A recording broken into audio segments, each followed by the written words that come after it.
పూలు నలిగే వరకు కాదే నీపై మోహము, నీపై పూలు జల్లే వరకు చేస్తా నీతో స్నేహము, దేహం మలిసే వరకు కాదే నీతో బంధము, ఈ దేహం కాలే వరకు చేస్తా నీకై యుద్ధము.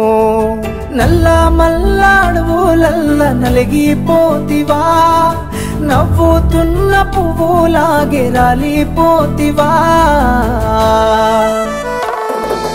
ఎదురు చూపులతోనే రోజు గోసావెడితివే, నీ సోపాతేందో పాడుగాను సిన్నావోతినే.